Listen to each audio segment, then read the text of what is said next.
about sustainable development. CDRI is mentioned. Open source warfare, open source software. Again, something that India is pushing. Then India is going to set up a global digital public infrastructure repository. That is there in the declaration. And there is the One Future Alliance,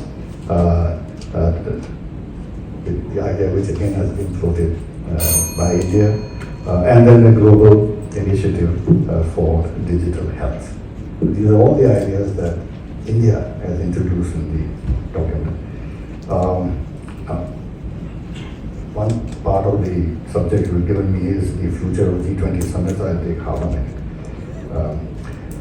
I think the G7 wants G20 to survive. I explained why. There's the challenge of BRICS and everything else. But Russia and China will want it to survive too. It's not as if they want to isolate themselves and walk out of the international system. They also want a platform in which they can keep pushing the G7 to proceed more and more to their agenda. So they would also like to be there. And of course, the G20 future is deeply tied to the whole issue of reforming multilateralism. Thank you. Surinder, for inviting me to yet another very timely discourse on an issue of considerable interest. My fellow panelists, Distinguished Ambassador Kawal Sibal and my friend Muktesh have already, in a sense, spoken about the great achievements. The fact that India's heft, India's profile in the world has risen quite dramatically, and so a lot of diplomatic space has opened up for India. How India utilizes that diplomatic space, of course, is for the future. So it is to that future that I would like to speak about, because there is an elephant which has entered the room, which is what is happening in West Asia. There is a war which is taking place in the region, and its consequences can be quite dramatic and can be quite catastrophic.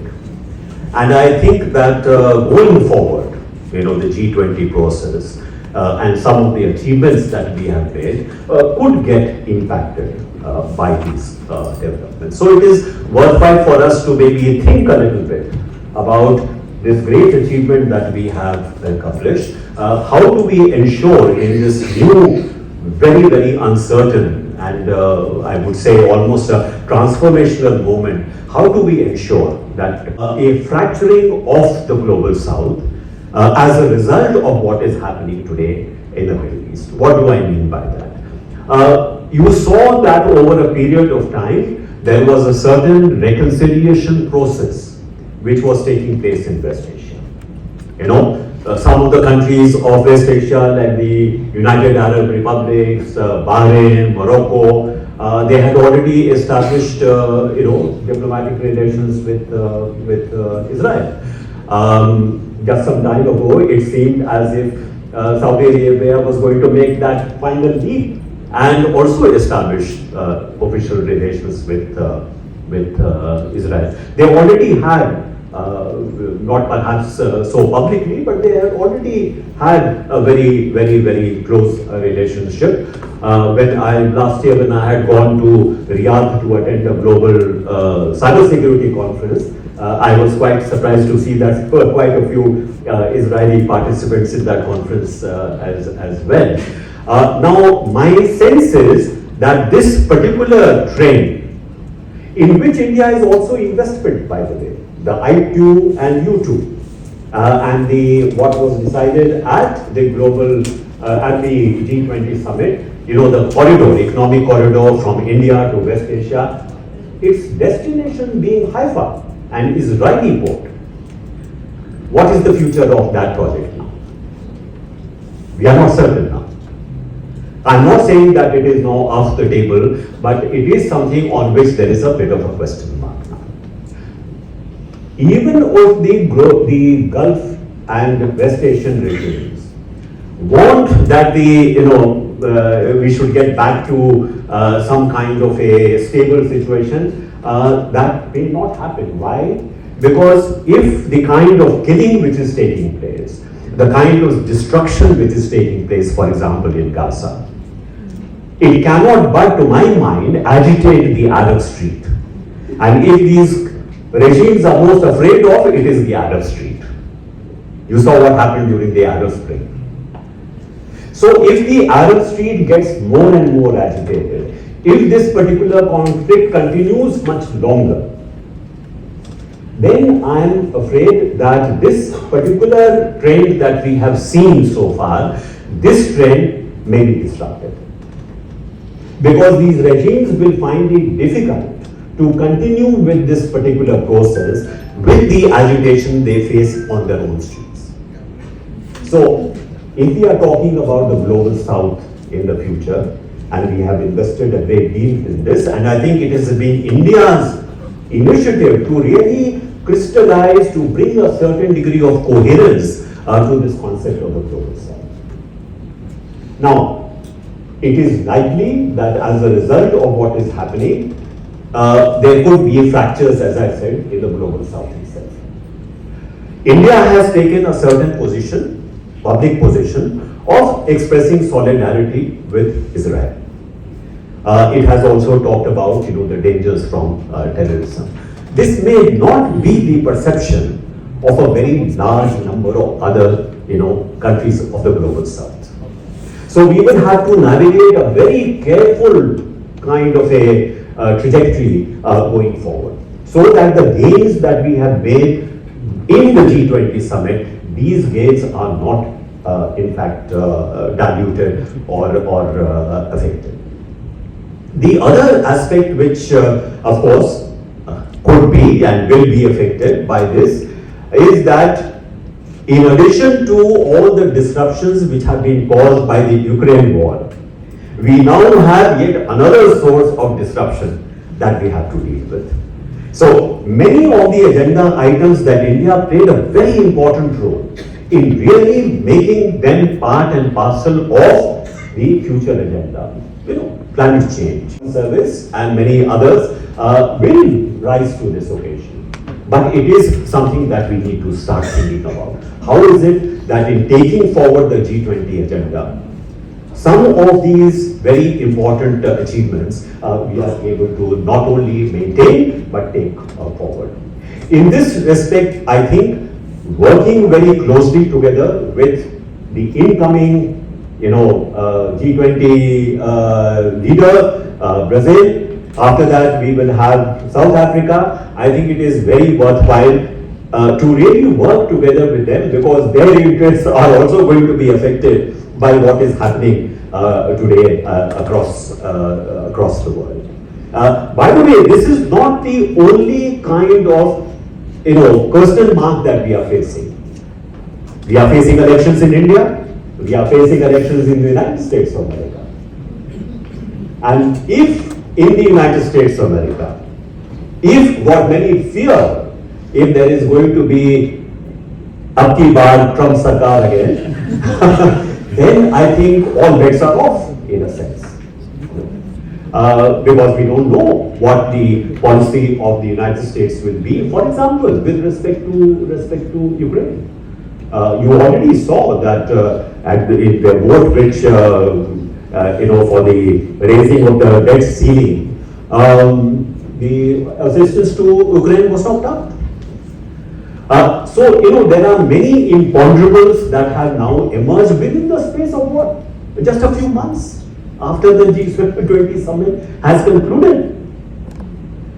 This is where the political stability that India enjoys, the fact that India has been able to, in a highly polarized international environment, actually been able to gather countries together. Are we able to do that in a much more challenging situation than we have faced before? We faced a challenging situation, but we are going to face an even more challenging situation.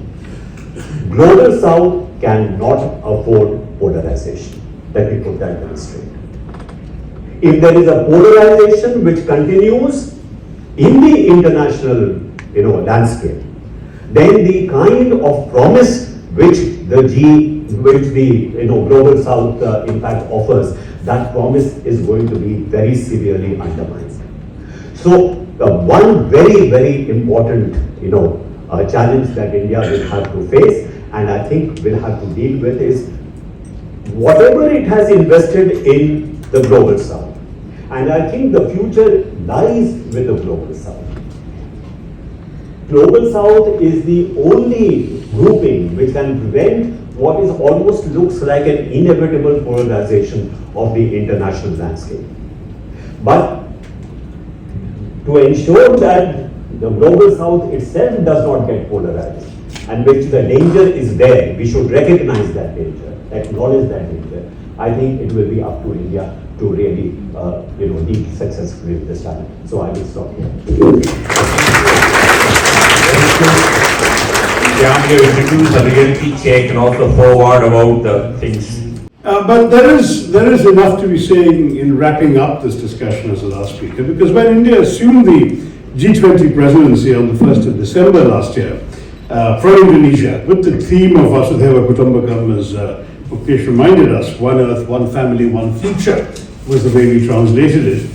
Many around the world assumed... Mr. Flowers. Oh, thank you.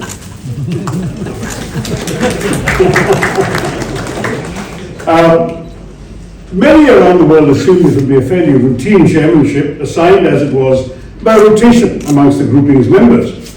And it proved to be anything but routine. As the chair of the G20, India took on the responsibility with breathtaking enthusiasm, hosting over 200 meetings in 58 cities across 32 different work streams. And wherever G20 officials met in India, they've been greeted by gigantic billboards announcing the event in spruced up cities. I think we saw what was done to Delhi. There were tourist resorts that got certified as well. And of course, we got quite a makeover, didn't we, here in Delhi for the September summit. I think it's fair to say that no G20 chair has yet mounted as spectacular a chairmanship as India's year-long extravaganza, showcasing it as a global player. But I might admit it cost us a lot. Somebody pointed out that I think the figures, my memory may be fading, Mukesh, you can correct me if I'm wrong, but we spent something like 4,500 crores in the course of the year, is that right? What was the final figure? Maybe I'll respond. No, okay, you can respond to me. And the Germans, when they did 2 years ago, when the Germans did the G20 in Hamburg, they spent 48 crores, so that was sort of the kind of difference.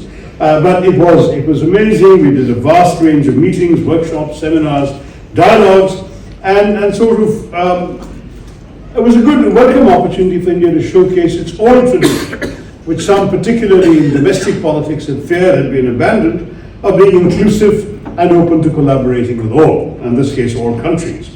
At the same time, as the other speakers have pointed out, particularly Kanwal Sibal, it did position itself as the voice of the Global South, serving in some ways as a successor to the largely irrelevant now, if not even almost defunct, non-line movement and G77 organizations or formations.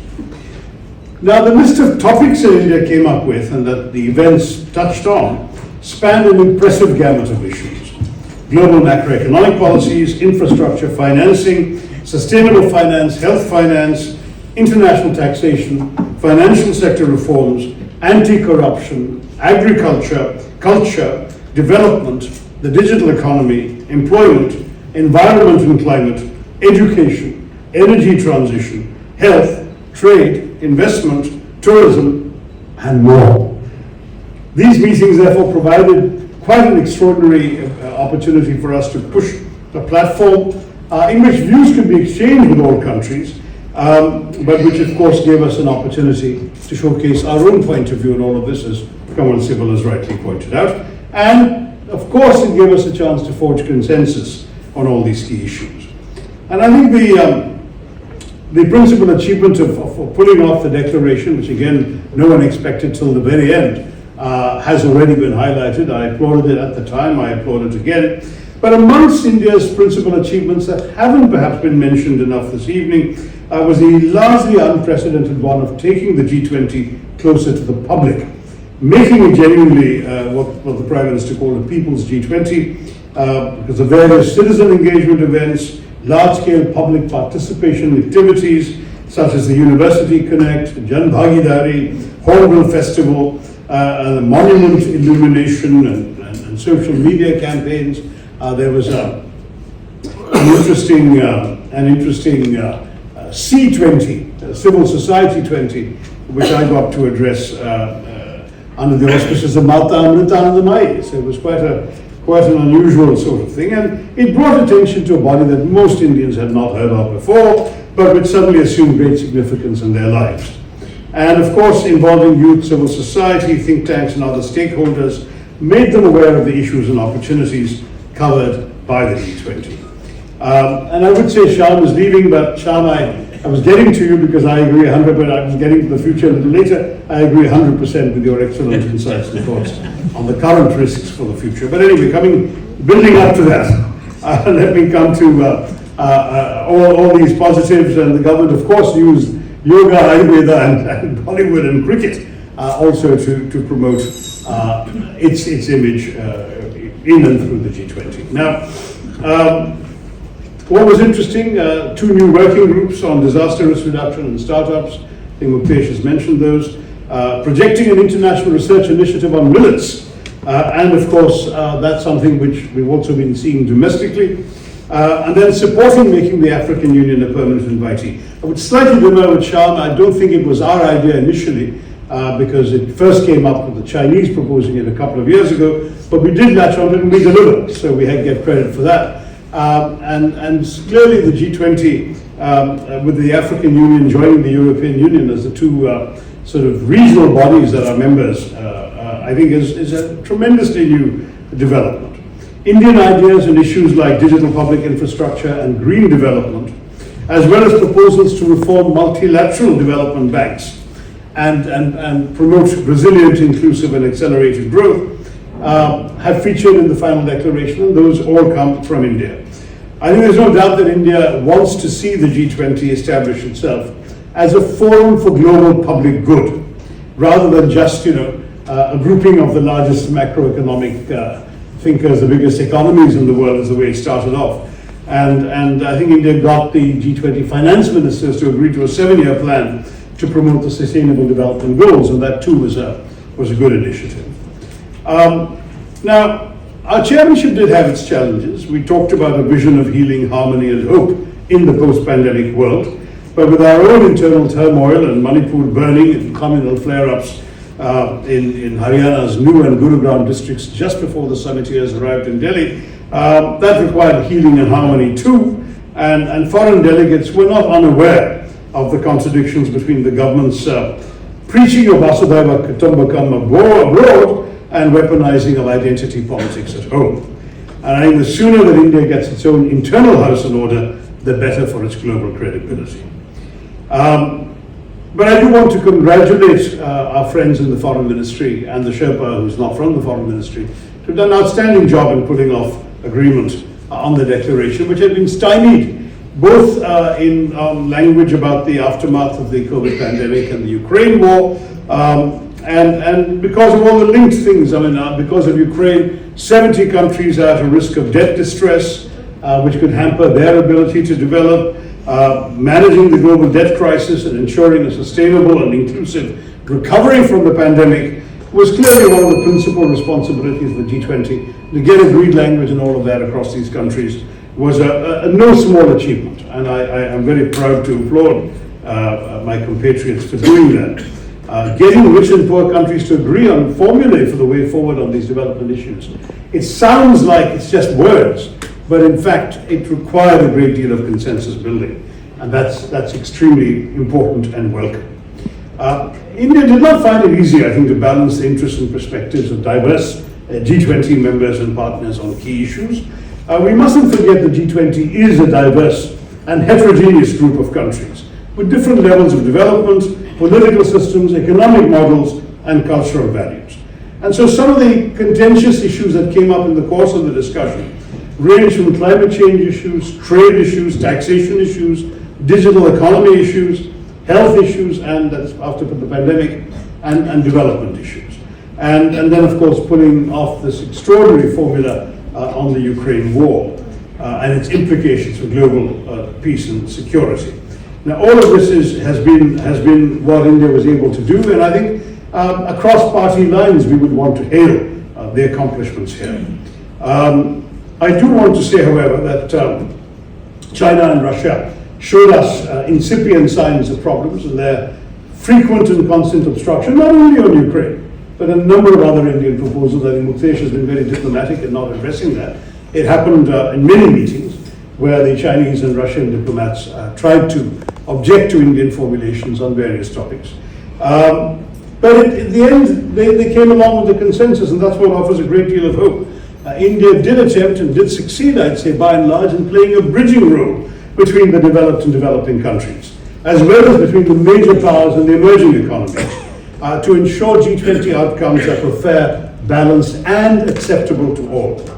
There is no doubt that there are dangers. I was actually, before all of this erupted 2 days ago, I was going to say the G20 may have a very interesting future as an alternative to the UN Security Council, because the paralysis of the UN Security Council has now reached a point where you actually had a number of speakers at the General Assembly Summit just a week or 10 days ago saying this is broken. I mean, President Erdogan of Turkey said so openly in his speech. Secretary Guterres himself said that. And I think I was increasingly of the view that if you're never going to reform the Council, I was at the UN when then Secretary General Boutros Ghali said in 1992 that the UN Security Council reform must be done and dusted by the golden jubilee of the organization in 1995. Well, the golden jubilee went by, the 60th anniversary has gone by, the 75th anniversary has gone by, and there's absolutely no sign of progress. And it struck me, if part of the challenge is how difficult it is to reform the UN Charter, the G20 has a very great advantage that it has no charter. It writes its own rules, it creates its own membership. It could, in effect, become the new alternative, getting all the key countries in the world together. But I do begin to worry. I worry about the Russian-Chinese obstructionism, which wasn't as bad as at the Security Council, but it could become. I worry about, as Shyam said and rightly pointed out, some of the issues we've seen emerging in the last 2 or 3 days after the Hamas brutal attacks on Israel, and then, of course, the Israeli retaliation, which has also been incredibly painful. And there's going to be more and more polarization. Shyam was right to point to the Arab Street. It was very interesting that Saudi Arabia, which was really very, very close to getting into bed with Israel, they were literally weeks away from announcing a new diplomatic relationship, has had to express solidarity with the Palestinians today. There are stories. I was live on India Today a little earlier this evening, talking to Rajiv Sardesai, and the correspondent came on claiming that Hezbollah has crossed the border in Lebanon and is attacking Israel. Now, that's true. Sometimes there's a lot of hysterical disinformation in wartime, as we all know. But if that's true, that really portends a much wider war that may even drag in more Arab countries and could even drag in others. The Americans have already sent a naval vessel off the coast of Israel. Now, in this kind of environment, as Shyam rightly pointed out, polarization is a great danger. And if we want to be a bridge builder, we have to find the support structures on both sides to build the bridge. In the G20, we were able to pull it off. Are we going to get involved in this? Are we going to keep a distance? In the UPA government, we used to have a special envoy for the Middle East. It was Chinmay Garekhan. That position was abolished when the Modi government came to power. And there has not been a special envoy for the Middle East. Is it that India would rather keep a distance from what's going on there? We actually have the unusual advantage of being one of the very few countries with an ambassador both in Tel Aviv and in Ramallah to the Palestinian Authority. Very few countries have got people of that. I think there are 3 or something. It's very, very few. It gives us a tremendous advantage and of course, credibility with both sides. Mind you, the Hamas attack was in some ways also an attack on the Palestinian state, because the Palestinian Authority in the West Bank would never have approved either the nature, the timing, or the very fact of the attack. So Hamas is also trying to assert itself as the player that will command the allegiance of the Palestinian masses. And with all of these things very, very uncertain at this point, we'll have to pause on light predictions about the future, Surendra. But I will say that as far as the G20 was concerned, great feather in India's cap. Some doubt about internal credibility or the need for internal domestic policies to match our international postures. And finally, my concern about the future echoes in many ways what Shyam has said. I'm sure Kamal Sibal will have thoughts. He's been an ambassador to Moscow in addition to being foreign secretary. He can tell us how he thinks the Russians are going to move on from this. But I would say, to wrap up, that we've really seen a very momentous event in Indian diplomatic history, no doubt about it. There have been other ones. I don't want to imply as it was the first one. The non-aligned summit in '83 is still talked about by many old-timers. And there are other moments in where the Commonwealth Summit at Chogar, for the first time India introduced the concept of the retreat in Goa and so on. We've had major diplomatic breakthroughs in the past of our diplomatic history. But this was right up there with the best, and it's something to be proud of, but there's a lot more we have to do in the future, and the future, I'm afraid, as of today, is deeply uncertain. Thanks very much. Thank you, Jagmeet. Thank you all. Ladies and gentlemen, we give a big hand to the panel. Look at the house. This is the power of the panelists. Which Ambassador Kamal Sibal was also there. We being chaired by Ambassador K.S. Bais, where your topic was, can G20 be more effective than the event? 2012. There you are, well done. Ladies and gentlemen, we have some time for asking questions. I Mike, don't have a please. lot of time, unfortunately. So they can ask you first. If you don't mind, I'll have to No. leave it about that. But I'm sure the Okay. others would like to react. To No, what I said. no comments, only 20 seconds. No long winding, let me see in the middle. Give the mic, please. Okay, my question goes to Ambassador Mukesh Kumar. Can the Global Biofuels Alliance GBA, how important is the Global Biofuels Alliance GBA, and two, can India, Middle East, Europe Economic Corridor counter the Belt and Road Initiative BRI of China? Thank you. Anyway, okay. Well, at this point of time, the government and other stakeholders are engaged in spelling out the contours of the alliance as well as the corridor. But this unfortunate development would have some implications for how to take it forward. This will be discussed further, most likely during the virtual summit, which is likely to happen on 22nd of November. So I think I should reserve my further observations on these two initiatives until that happens. How important is the Global Biofuels Alliance GBA? No, it's very important in terms of talking about energy transition. I think it's a very concrete initiative that has been taken on the sidelines of the G20. But the parameters, exact how it will be implemented, etc., will be spelled out in due course. As of now, beyond what was agreed on the sidelines, we do not have more concrete details. I think it will be unfolding in the weeks to come. Modi's stature as a statesman, or does the world perceive as a genuine leader of the global south, given our inherent problems such as growing inequality and communal conflict? So, as I said, I think that broadly speaking, yes, it's been a diplomatic triumph for India. But as I've already said in my remarks, I do believe there's a dissonance with some of the things going on within the country which are being noticed and commented upon abroad. You just have to pick up any foreign newspaper, go on the internet, and you'll see that there is that gap, which is unfortunate because India's traditions that Mr. Modi loves to refer to are inclusive and accommodative, and that should have been our politics domestically as well, in which case that dissonance would not have existed. But yes, on the whole, it has been a triumph, but there is sadly this footnote as well. Dr. G. Rao, Supreme Court. That is the guy who's still in service, who can tell you whether he's going to be silent or not.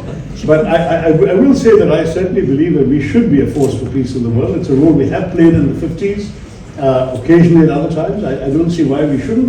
With all the stature and now the size of our economy and all of that, and the confidence and dynamism that the Prime Minister likes to bring to foreign policy, I think we should actually start stepping in rather than maintaining this reticence towards other people's problems, which has characterized our approach for the last 25 years, we should step in and try. There's no shame in It's going to failing. be destabilizing the world. The second incident, which they've called a war now, is going to destabilize the world. Yeah, as I said, we are well positioned in both these cases actually to talk to both sides, which many countries are not in that position. So we could try and leverage that, and if we pull off something, it'll be fantastic. If we fail, we should fail with honor. But I think we should try. The fact that we are not trying at all. When I think of how Norway, little Norway sitting there, came and made peace between the Tamils and the Sinhalese in Sri Lanka, it wasn't their business. They just made that as an initiative. I don't see why we shouldn't try between the Israelis and the Palestinians. India recognized Israel and then became a party to discussions on bringing about peace in this region. But then, of course, the Palestinians themselves felt that they can do this for India. And they went to Norway. And the entire process could be a solution to the issues that we are facing. But they haven't yet engaged themselves directly into the process. Whether the BRICS countries together want to take an initiative and India can be a member and they have credibility, that can be. But for India to itself take upon the responsibility when the Americans are taking a position that they're going to fully support. The European Union is saying that. In that situation, how can India alone do any useful work? It has to be part of a larger multilateral initiative. Yeah, please identify yourself and be brief, please. Very brief, sir. So my name is Hargobind and the question is to Tharoor sir. Sir, to what extent do you think that we have raised our stature in the world arena because of holding G20 so successfully? No, I think we have, sir. I think we have. I think there's no question it was a success, and particularly when we pulled off that agreed declaration. It would always have been held against us if we'd become the first G20 chairman to fail to agree a summit declaration. So that once that was done, I think it's an unmitigated success. And no shame for all of us in saying we can pat ourselves on the back for having pulled this off. Young man here. Hi, good evening, panel. Good evening. G20 summit. We saw Italy exiting, planning to exit the Belt and Road Initiative, which was launched by China in 2013. What does it? Is it an initial response of India to these soft power initiatives being undertaken by China? If yes, how do you think India's approach with respect to this will be in the future? Thank you. As you know, the spirit in which the whole initiative was taken. I will say that for us, we've always kept ourselves distant from the BRI, especially once they decided that one of their major projects was running through disputed territory in POK, but also because we were skeptical, rightly so, about the debt burden that would be imposed upon countries that signed up for it. So I think that whether you would see it as a response or just as a different initiative, and perhaps in many ways a more viable initiative which imposes fewer burdens on the countries that are involved, that's a different matter. But I should let Mukti speak. I apologize, Kendra, I really must leave. But thank you all very much, and I'm sorry not to stay for your comments, but I don't think we'll disagree as much as already answered, sir. So the cabinet had given 1,000 crore. We are more or less in the region, maybe raised by a few percentage. But you have to see that all the calculation was done on the pre-COVID phase. That's why we have crossed by a few crores from 1,000 crores. The other day the article talked about there's so many things Delhi government might have done, which is a part of their infrastructural improvement plans. That cannot be clubbed as G20. Creative accounting, my friend.